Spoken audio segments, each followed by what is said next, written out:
ఈ రోజే డౌన్లోడ్ చేయండి. మీ ఫేవరెట్ షోస్ చూడండి.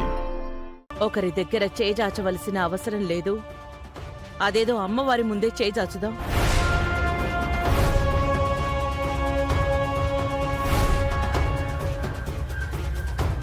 నిహారిక సూచించిన ఆలోచన తప్ప మన దగ్గర మరో మార్గం లేదు.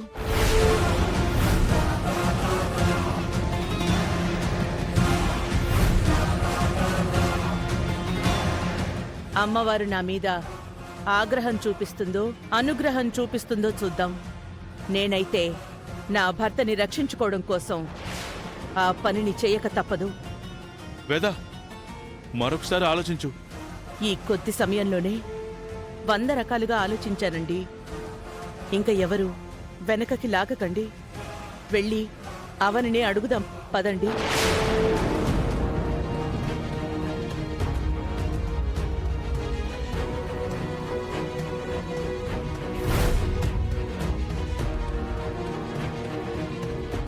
అవని, అవని, బయటికి రా.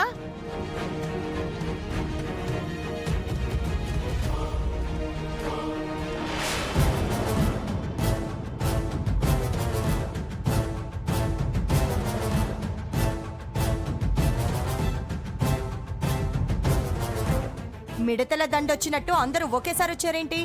అత్తయ్య వచ్చింది. అత్తయ్య వెనుక మేము రావాల్సి వచ్చింది. సూత్రధారి మాత్రం నిహారికనే. ఇక నువ్వు ఆగు, వాగకు. విషయంలోకి సూటిగా వెళ్దాం. ఇదిగో సుజాత, ముందు నీ చెల్లెల్ని పిలు. విషయం ఏంటో నాతో చెప్పండి. నేను నా చెల్లెలికి చెప్తాను. నేను నేరుగా అవనితోనే మాట్లాడాలి.